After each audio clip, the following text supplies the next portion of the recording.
What's going on YouTube? floopydonkey here. Madden finally released their gameplay trailer, finally. And there were a lot of good and bad things about the trailer. So in this video, I'm going to break down everything with a fine-tooth comb, let you know what I think is actually going to be good and bad for this upcoming Madden. You know, I'm a big franchise player. I'm really big into making things as realistic as possible. So if you are along that same vein, you like those type of things, and this video is just for you, make sure to go ahead and subscribe down below so you never miss anything. I'm going to be putting out a ton of sliders whenever Madden gets released, with a lot of how-to videos on the new passing system, so you don't want to miss any of that. Now let's get right into it. All right, guys, so here we are. TD Barrett and Clef are actually the ones playing this. You see them in the bottom of the screen there, Barrett right below me, and we got to see a lot of good gameplay of them actually doing a head-to-head game, and this is really as good as you can get it, especially if you like MUT or online head-to-head versions. Obviously, franchise mode is going to be a little bit different if you're playing against the CPU and how the CPU interacts, but there were a lot of good things about this trailer. There were also some very questionable things. All right, so the first thing we're going to talk about is actually the passing. You see the very first play of this head-to-head, TD Barrett actually gets a pick, and you see that Cliff was trying to hit Knox, the tight end, in a seam route. They talked heavily about how seam routes are probably going to be the most overutilized route in this upcoming Madden because they're really open. If we go back and watch it here, you'll see that he tried to hit that. But one of the things that they also talked about is how the defense is a lot tougher and the pocket degrades a lot quicker. And you'll notice this over and over again, that you don't have a lot of time to throw. Even with a player like Josh Allen, the pocket will degrade pretty quickly and you have to make reads very fast. And speaking of that, they also talked about escape artists and how that's not really utilized no more here. You see, Josh Allen is not able to escape the pocket. The pocket pressure is ridiculous in this Madden. I noticed it when I played that in the beta, along with defense being a lot tough all the way around. You just can't escape out of the pocket as easily as you normally would. And here's a great example of this. If we rewind this back, look at this. This is a common, pretty popular play to have these players run streaks, but because the pocket degrades so quickly, you're not going to have the time every single play to let Diggs, Crowder, Davis on the right-hand side get all the way down the field and make the throw. Because the pocket is collapsing, they're bringing pressure as quickly as possible. You have to make reads very quickly, very rapidly, and if you don't, you will get penalized greatly. So we'll see here in this being ran. I think he ends up modifying some of the routes. I think he has a pretty much go for all of these guys. Knox is now streaking down the field. Singletary will do this wheel route, but you'll watch. Right now, that's 2 seconds into this play, and Josh Allen already has pressure in his face, and where do you throw it? You've got nobody. Really, the only thing you've got is this wheel route by Singletary to the left. But, you know, if you're thinking this play is going to be something for a home run or pick up 20+ yards, you're not really even looking at him as your first read in 2 seconds. You don't have time to move around, and you see he gets hit, the ball doesn't go nowhere, and now it's 4th and 13. And that was really something that I noticed a lot in this playthrough with TD Barrett and Clef, is that, man, you're not going to get a lot of time. And I like that. That makes more realistic. Passing has been way too easy in Madden, in my opinion. They kind of did a trade-off. Now that you can just kind of throw the ball wherever you want it, so to speak, in the vicinity of the receiver, what they did to kind of offset that is made pressure come very, very quickly. We have another instance here, and you can just see, let's see how quick the pressure will get to him here again. Singletary's getting motioned out. Now he's got all 5 guys going down the field. It looks like he's got some type of zone. Pressure gets there, but then he hits Knox on the seam. So sometimes it's going to be there, but most of the time it's not. Most of the time you're going to have to get those check downs. And I think that's a good thing for Madden this upcoming year. Another thing they talked about is this stand-up tackling animation. So you see here Singletary, little wheel route again. He gets caught up in this animation where you have to press rapidly A to get out of it, and usually between the defender or obviously the receiver will win this battle. Josh Allen here is going to throw this ball off to the left, so down to the left, so that Singletary can catch it, and then you have this stand-up animation. You see the A button there, you're rapidly tapping it, and somebody will win that battle. Singletary wins it in this case, but it's not always going to go in the offensive favor. Now, one thing I don't like about this is that sometimes these animations create this situation where you don't have the ability to tackle inside that animation. Let me show you what I'm talking about. So here we are, McKenzie's taking this kickoff, and here we go. Here is that same animation we were talking about. Now you notice number 82 and number 8 Van Noy there is not able to get in on that animation. It's just strictly between McKenzie and the guy that was tackling him. And because you have this bunch up, and because they did implement some physics, we're going to talk about that. You see the kind of these players get tripped up. They try to make a tackle, and McKenzie's off to the races. He's able to pick up an extra 15, 20 yards because, again, look, none of these other players are able to interact with that animation. They're just kind of stuck there, and then they all fall down, and McKenzie's gone. That doesn't always happen, but more times than not, it doesn't. So if we look at this punt return, Carter here, again, it's just locked up with him. Look at all of these defenders here. None of them are really able to interact with that player. The only reason Carter goes down is because Jackson, the guy that he was working with, wins that battle. I'm kind of worried about that. I think that that's going to make things very difficult because you're going to get these weird wonky plays where you're one-on-one locked in that battle. All these defenders are around you.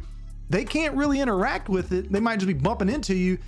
And then you win that animation and you just kind of bounce off and you're gone because all of the defense was right there around that huddle. So that could be a very bad thing. It'd be great if you're the ball carrier, but it could be terrible if you're the defense. So I'm not really sold a lot on that. People kind of like that battle. Me personally, I don't think it's going to work out. I think a lot of people are going to get upset with it in the long run.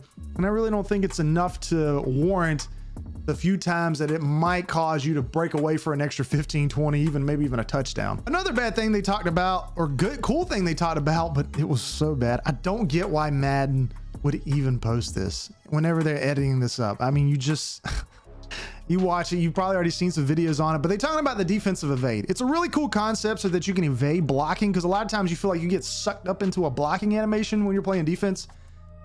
But look at this. Edmonds is blitzing. The center for the Chargers is just letting him run right by him and get to his quarterback, Justin Herbert. There's no blocking whatsoever. And not only did they show you from one angle, but they wanted to show you from another as well. Look, I mean, he just doesn't even attempt to engage with him. I mean, I could see that maybe Edmonds grounds outside and in that short little range, he's not quick enough to get in front of him, but he just doesn't even engage with the defender. And now Justin Herbert is sacked and you've lost 5, 7, 8 yards. Now, this is an instance of it actually working correctly. And you'll see the evade. Edmonds jumps out to the right and helps make the tackle. And I think we'll get another angle of it here. And I think this is a really cool feature. I think it's great. There's nothing wrong with the feature. This just goes back to offensive line play is so broken in Madden. But look at that jump cut, jumps in it, helps stop Eckler from picking up any yards. I think that might be Miller as well, Von Miller, but it's really cool. But then look at this. They go right back again, not even attempting to make the tackle. That's going to be a huge issue. I talked about it in the beta you go by watch. I said the offensive line play was still terrible. It wasn't smart, and especially in the guard and center area, you're able to generate pressure very, very quickly in Madden 23, at least in the beta. If I was a defensive tackle or if I was a blitzing linebacker, I just got right over the center and I was able to get into the quarterback's face almost instantaneously. They really did a good job with the edge pressure in blocking. I think it's a little bit more solid, but overall pressure to the quarterback has really been increased. I actually wanted to go back and talk a little bit about the placement passing. So there are actually 3 options now for passing, which is going to be really cool. You have the classic, which we're used to. You've got placement, which says that it enables control of the placement of the pass within the target area, which is kind of what we all know. But there's this other one that's placement and accuracy.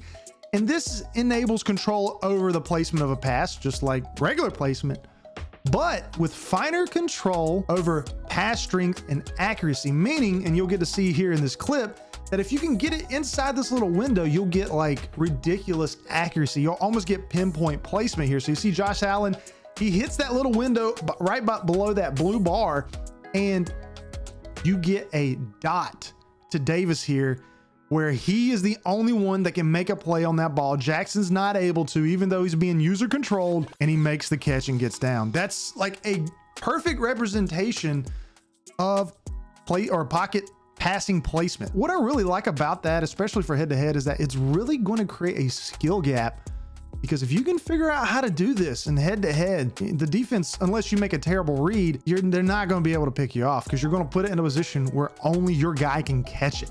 And I love that because in the NFL, that's something quarterbacks do. Talented quarterbacks. So talented players in Madden will be able to kind of replicate that skill from the NFL. Here's another example of that with Herbert throwing this to, I don't know if this was Keenan Allen or not. It's not Keenan Allen, but look, oh, it was Mike Williams. Back shoulder throw, comes back.